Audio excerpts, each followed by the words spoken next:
Saving Thailand's tigers. Tigers are a lifeline for Thailand's ecosystems. Everywhere there is good tiger habitat, there's dense forest and a river system.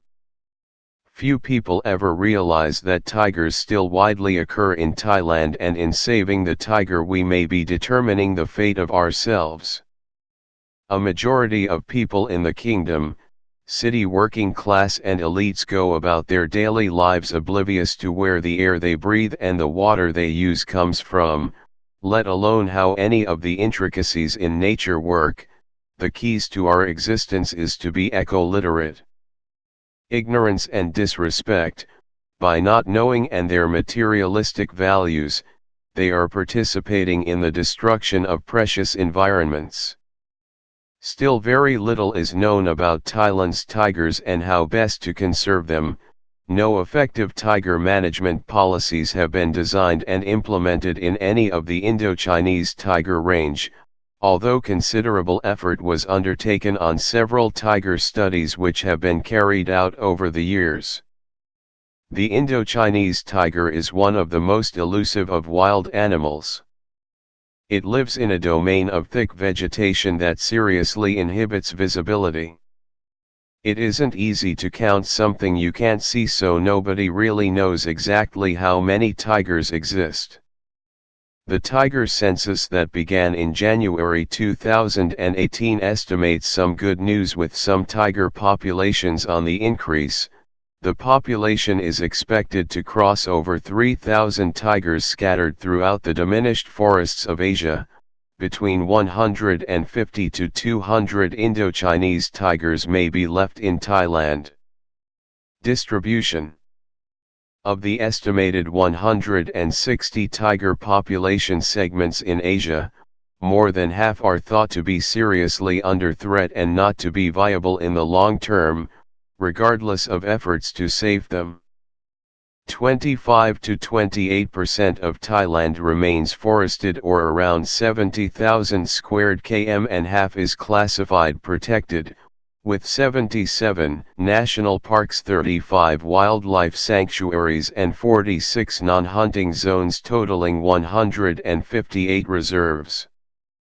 Using guesswork, tigers probably remain in less than a third of these reserves, and probably only 16 contain viable tiger populations, 6 of which are cross-border areas and probably hold the largest populations. 3 of them extend into Burma, the Western Forest Complex, Kaeng Krachan and Salaween.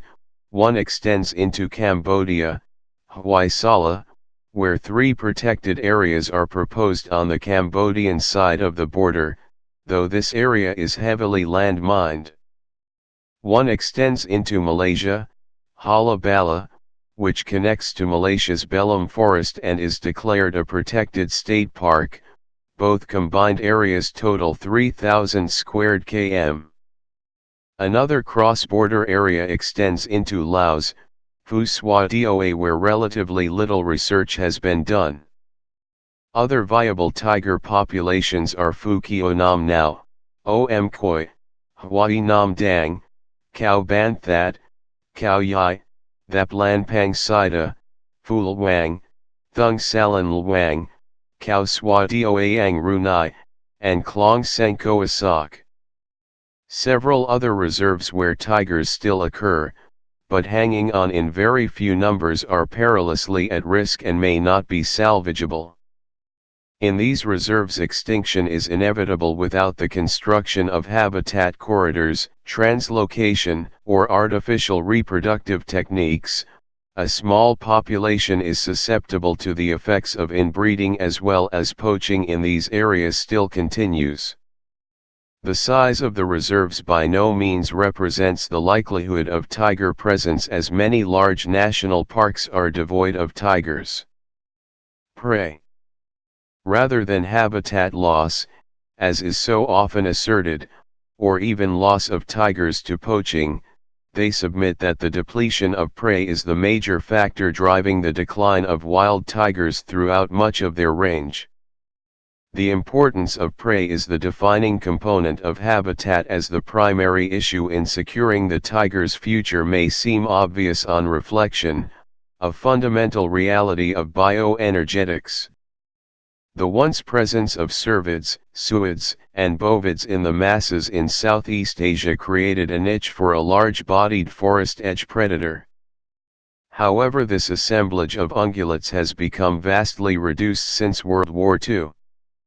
In the last century, 4 of 7 deer species became extinct in the wild, the Cowprea wild oxen became extinct, there are less than 1,000 gaur and 500 banteng remaining in small herds scattered throughout the country, and the wild water buffalo only exist in Huaycakaang Wildlife Sanctuary, totaling a number of not more than 50.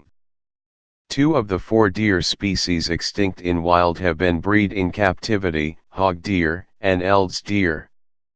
Hog deer have recently been re-released in Phuket Wildlife Sanctuary and reportedly doing well. With more reintroduction programs, these animals with rebuffed numbers can become a vital and diversified food source to sustain tigers. A lone tiger needs at least 5 to 6 kilograms of meat per day in order to survive. Basically, tigers in Thailand are starving to death.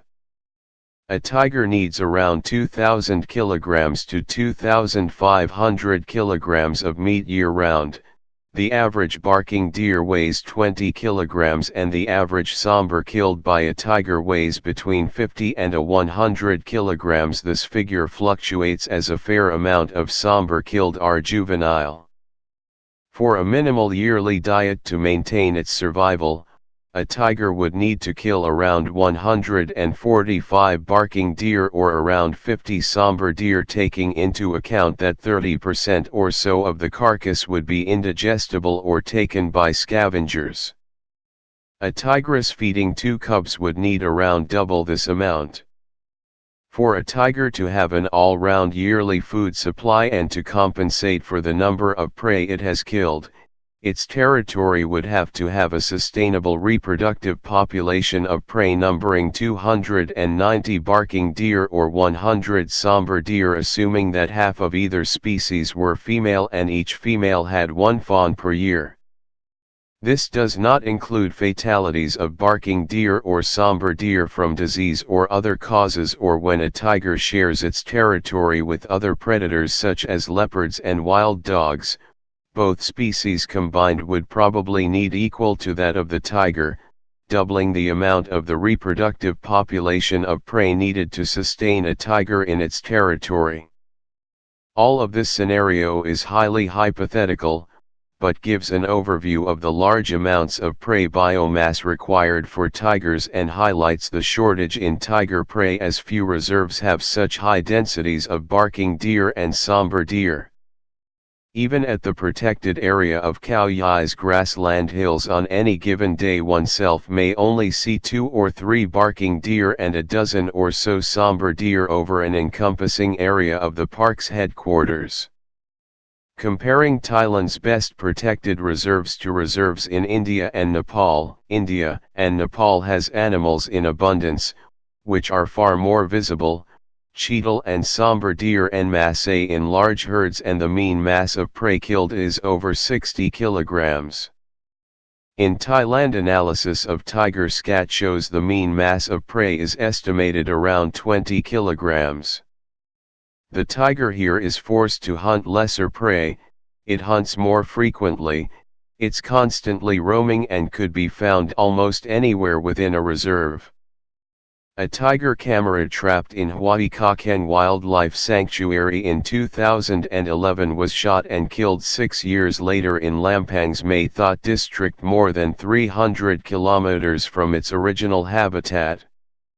It has been estimated that one tiger in Thailand may require a territory of at least 100 square kilometers, as opposed to 20 to 25 kilometers squared in reserves in India and Nepal.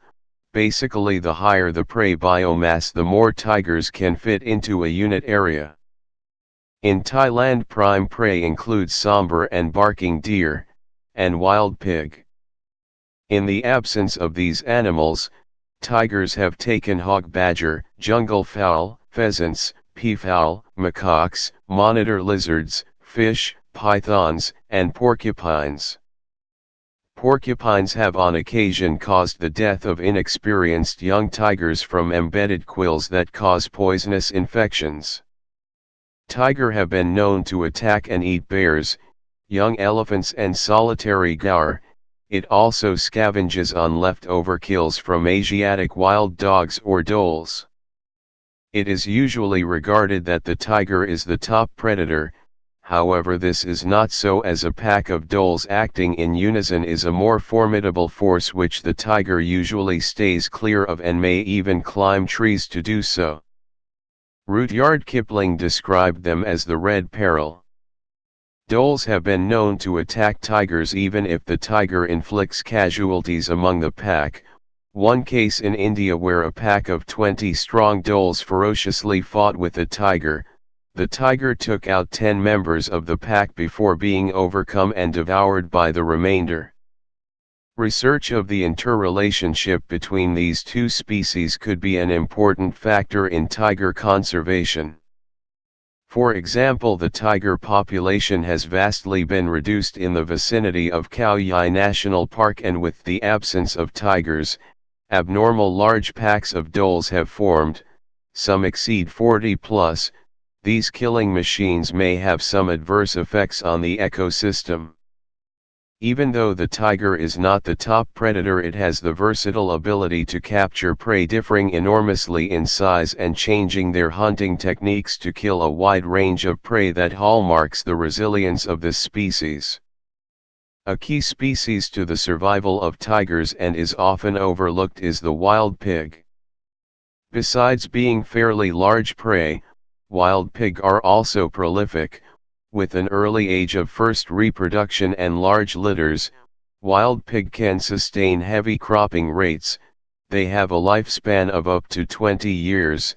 A full-grown boar can weigh up to 180 kilograms and has more meat on the hoof than most deer species. Wild pigs could be bred in captivity and reintroduced. They are intelligent and highly adaptable, using their incredible sense of smell to forage for food. Being omnivores, they may not always compete for the same food sources as cervids and bovids. Due to lack of hunting by the dominant Muslim population in the southern parts of Thailand, wild pig have fared better than in central and northern Thailand. This has probably kept the few tiger habitats in the south still viable. Can tiger safaris ever be implemented in Thailand? Firstly, it has to be understood that the tiger is worth more alive than dead, and forests with tigers are worth more than forests without tigers. Also, local people who live near tigers and pay the highest price from the dangers, loss of livestock and being deprived of land for farming must be convinced that saving the tiger is worthwhile, and the tiger can be a tangible asset for communities that live near tigers.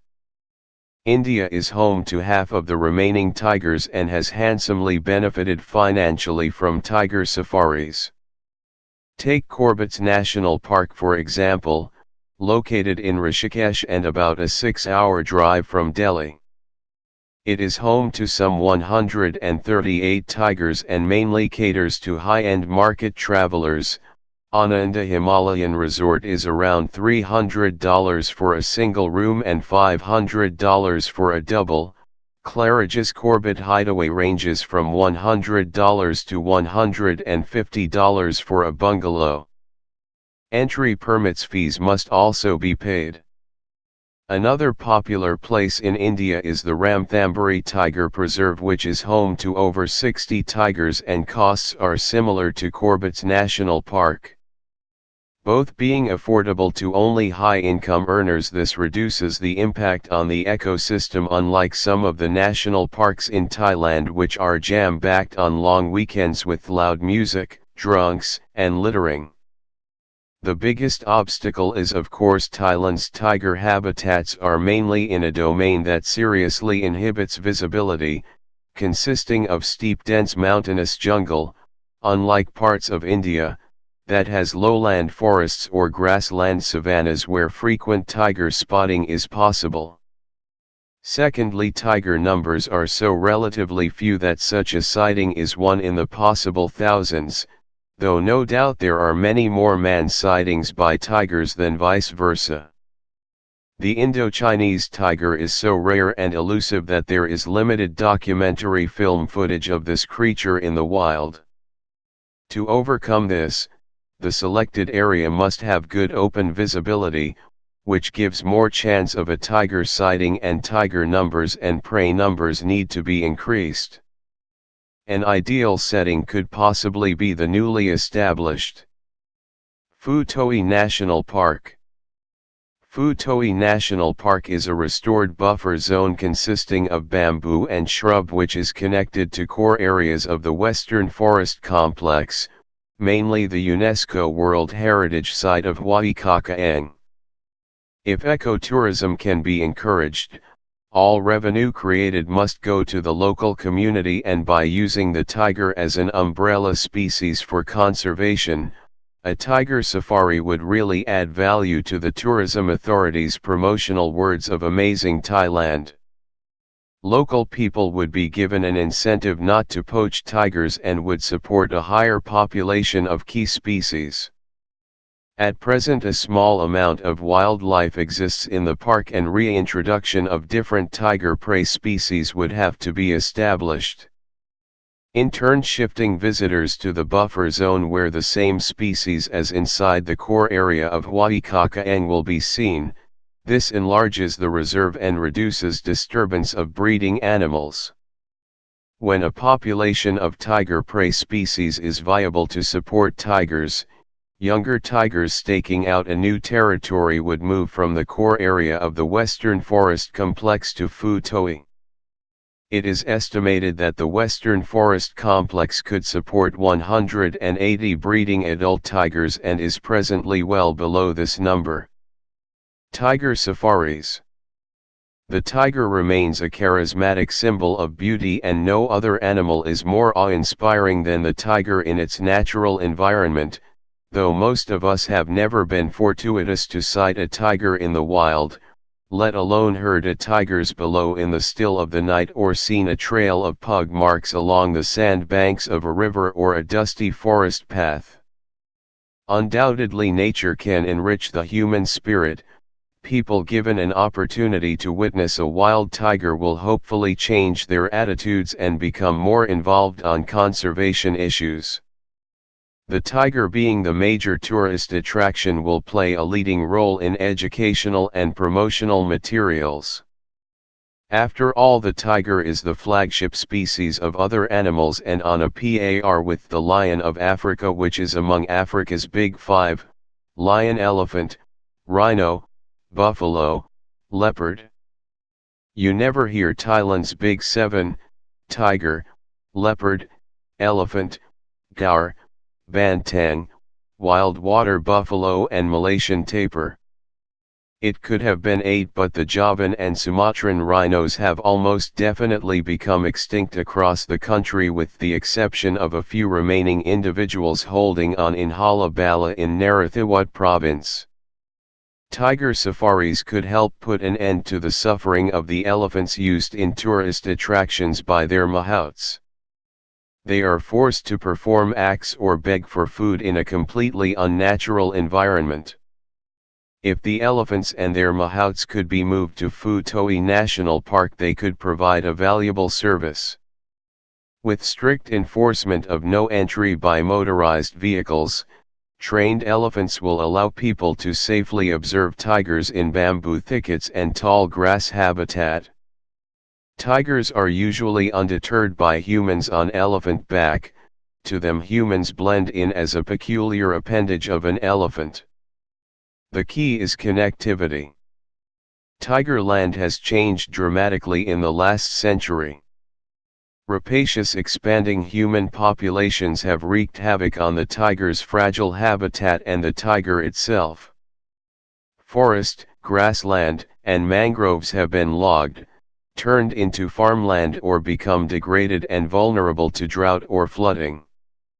Remaining habitats are fragmented by anthropogenic features, such as settlements, reservoirs, rail tracks and the Achilles heel to tiger habitat, roads.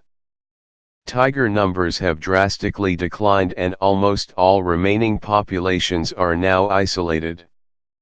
A small population is susceptible to inbreeding, resulting in weak fecundity, fitness reduction, and disease vulnerability. Large blocks of habitat must be protected in order to harbor the tiger and its prey, as well as implementing the construction of ecologically blending land corridors for isolated tiger populations. Land corridors would enable isolated tiger populations to interdisperse, creating larger gene pools. This way would be the more practical instead of the alternatives, translocating or artificially inseminating wild tigers, which has never been done. A case in point has been the much debated Dong Phraen Forest Range. A highway built over 40 years ago from Kabanburi to Pak Thong Chai divided 3 national parks into 2 parts, Khao Yai and Theplan Pang Sida. This devastated the wildlife in the area. Animals are often hit by vehicles, basically animals that live near roads don't live long. Roads like this give an opportunity for alternative trucking routes, developments, farming and settlements to move in, then tiger mortality goes up. More considerations are required with road projects near wildlife. When roads are constructed, there is more accessibility to poach or capture wild animals. Tigers will not survive in these conditions and will only occur in the interior parts of forests. Eventually the inflow of tigers between ranges stops and the whole range becomes susceptible to inbreeding. The Land and Transports Ministry's Highway Department needs to cooperate more with the Ministry of Natural Resources and Environment's Department of National Park, Wildlife, and Plant Conservation, DNP, for highway planning on wildlife crossing alternatives, which vary from closing roads entirely, to selecting 5 types of highway construction. Source: Freeland. 1 mountainous highway tunnel. 2 elevated highway. 3 cut and cover tunnel or shallow tunnel. 4 wildlife overpass and underpass crossing. 5 wildlife overpass crossing at specific locations. Budget allocation for highway wildlife crossings will need to be resolved in the immediate future, as for closing roads will probably cause outcry among locals and logistic operators. Wildlife experts will need to select the best areas along the road that could be created into corridors, areas where reforestation is possible, shrub forest, tall grass or sugar cane plantations, canopy cover, and ideally along rivers and streams, which is the usual way a tiger disperses. The width of the corridors would have to be considerably wide, as tigers will rarely cross cleared land. No one really knows what would be a suitable width, and it would have to be entirely experimental. Widths must be carefully monitored for signs of tiger dispersal and other animals. If there is no evidence of dispersal, then the width would have to be gradually widened until signs of dispersal are shown. Enforcing strict closing times of the road after dark, and strict speed limits would be paramount at these points, especially for trucks. Other vehicles should only be given the right to pass through the corridor if it is an absolute necessity. If these corridors could be set up, reconnecting Khao Yai to Theplan Pang Sida, another corridor could be added to connect these 3 parks to Ta Phraen National Park, which extends all the way along the Thai-Cambodia border to the bottom tip of Laos. This could be the longest stretch of forest in Southeast Asia. The eastern forest of Khao Ang Runai, Khao Swa Doa, Khao Kamau, and Khao Kichakut have had similar devastating effects from the construction of roads, human settlements and encroachment to grow the lucrative tapioca, which is pounded into animal feed and exported around the world. These four eastern forests would also benefit greatly with the creation of corridors, and perhaps one day, being very optimistic, but not unrealistic, they could connect to Thaplan and Pangsidan National Parks, which is about 50 kilometers apart from tip to tip. Problems faced in saving Thailand's tigers. Illegal wildlife trade. Tiger conservation has various issues to contend with: population growth, intensive farming, livestock grazing, illegal logging, construction of dams, forest fires, and poaching driven by the voracious demand of the Chinese medicine trade. Tigers are a lucrative commodity. Chinese communities around the world virtually use every part of the tiger, from the whiskers to the tail, even the eyes, and the most valuable part, the penis. Tigers are killed for their bones alone, which are then ground into powder. There is no scientific evidence these parts contain any remarkable powers. Bones of the common rodent saolong contain similar substances to that of the tiger, and herbal remedies and modern medicine offer a variety of alternatives. Parts are used to treat everything from skin disease to impetus. China has a huge population and its economic prosperity is growing. Despite a lot of media attention, it has not ameliorated the situation and demand has risen. At least 27 million items claiming to contain tiger parts were reported as having been traded internationally between 1990 to 92, but if they all did, the last tiger would have been extinct years ago. If conservation funds are going to be used to stop the trade in endangered animals, it has to be more hard-hitting. If they aren't hard-hitting enough, then the funds used would be better spent on the fortification of protected forest reserves. The new wealthy created Chinese consumers need to be shamed, for they are the perpetrators in this practice. Basically, they are ill-educated or don't care how few tigers, elephants, or rhinos exist. By making them look greedily ignorant and stupid and lose face, ads could be run with two tigers copulating, with the male ejaculating after 5 seconds, which is normal for tigers, then a Chinese couple lying in bed next to each other with the lady looking very dissatisfied and her male partner looking ashamed and red-faced, with a caption, "So much for that tiger potion." If they are shown how they are regarded by other countries, perhaps some Chinese will convince their compatriots to change their age-old habits. Let's have the Chinese tourists on tiger safaris instead of having tigers on the menus. The illegal trade in endangered wildlife has many similarities to other illegal smuggling activities and needs to be treated with strictest of law enforcement, equal to the drug, contraband, and arms trades. The Thai government has started to crack down and has confiscated many wild animals that were destined for restaurants for Chinese and Korean tourists. However, the punishment for these crimes are very lenient and much harsher penalties should be rewritten into Thai law. Royal Forestry Department and the Department of National Parks, Wildlife, and Plant Conservation, RFD and DNP. Management of ecosystems is a relatively new thing to Thailand and most parts of the world.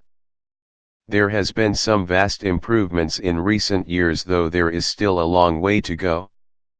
There are many capable Thai ecologists that graduate from Ksatsart University, but are reluctant to enter the DNP primary due to low pay, and it isn't as prestigious as other government departments or the private sector. The RFD and DNP Ranger anti-poaching protection units are often understaffed in remote areas and underfunded, resulting in limitations with manpower and weaponry to outgun when fending of poachers.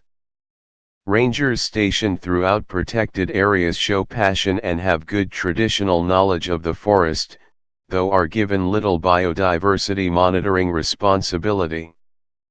These rangers need to be given the same rights and privileges as government officers, and especially with proper health and life insurance coverage. The job of a forest ranger needs to be seen as a highly prestigious position, as this person is entrusted in protecting Thailand's natural heritage and valuable natural resources that sustain the balance of life in the kingdom. Many tiger populations occur throughout several adjoining reserves, but each reserve is managed separately by the Royal Forestry Department. Each whole range needs to be managed as one, and those involved need to have complete knowledge of the whole territory and biodiversity. Thailand's forest rangers would greatly benefit from seeing how nature reserves are managed in other countries. For example, South Africa, where privately managed reserves are responsible for tourism management, captive breeding, and reintroduction programs, reforestation and plant management, maintaining the equilibrium of species, and anti-poaching measures. Tiger funds. Tiger conservation is not rocket science and boils down to three areas. Where tigers are present: 1. Protect the habitat. 2. Protect the tiger and its prey and reintroduce prey species when prey density is low. 3. Give local people who live near tiger habitat an economical incentive to not poach the tiger and tiger prey. Using funds for these three areas should be first and foremost. Spending funds on research will be a waste, if by the time the research is finished there will be no tigers left to protect. Tigers throughout their range face different problems. Each habitat has different tiger behavioral patterns requiring different solutions, and tigers, like humans, have individual characteristics, often showing no commonality from one tiger to another. Research would have to be so vast and carried out on each habitat, this would take years to complete. Perhaps when the tiger's future is secure, more research can then begin with more of the usual techniques, with infrared camera traps and the tranquilizing and attaching of radio collars to tigers. Using GPS mapped with scientific data to define home ranges, straying patterns, dispersals, and tiger proximity to human settlements. A number of organizations that operate in Thailand do good work, for example Freeland. They operate with a hands-on, no messing, straight into action approach. Since coming to Thailand they have joined up with the RFD, Thai Royal Border Patrol Police, and local law enforcement. Operating out of Khao Yai, they have been involved in training, arming, and equipping rangers, working on community outreach awareness activities, pressuring law enforcement to act, and lots of high-profile publicity events in Bangkok. Since they have been in operation, a huge difference has been made both physically on the ground and on minds and attitudes of the people who they come into contact with. The Buddhist way. Perhaps involving village monks to reinstall the centuries-old traditions of Buddhism may help save the Thai environment. The spirit of Buddhism and its reverence to nature has been inhabited in Thai culture. Up until the 1950s, Thailand's landscapes were dominated with lush forest, and the monkhood was closely embedded in rural society. Legendary forest tales need to be retold. Monks can be exemplars on coexisting with the beauty of nature and using nature to calm the mind. In many places in Thailand, temples have become wildlife sanctuaries for birds, bats, monkeys, and other animals. Temples positioned on the fringes of national parks can have fast and outreaching effects. They play a key role in teaching the community to respect the environment and also act as a deterrent to poachers and illegal log fellers. However, there must not be a reoccurrence of what Phalwang Ta Bu Tiger Temple in the Sayok district of Thailand's Kanchanaburi province. where they bred tigers for all the wrong reasons. The symbols of the tiger. Whether we are able to stop the demise of the tiger, time will tell. The tiger has had a long history in Thai culture and its presence can be seen everywhere, from the Thai alphabet to many corporate logos, from temple murals to the badges on the Luck Sua, Boy Scouts. Many rural Thais and monks have tigers tattooed on their bodies believing it gives them special powers, and of course there's the legendary stories of Sua Saming Prey, a human with the ability to transform into a tiger. Every 12 years is the year of the tiger. People born in this year are known to be smart, passionate, and have the trait of relentlessly never giving up. This never giving up attitude is what may eventually save the tiger.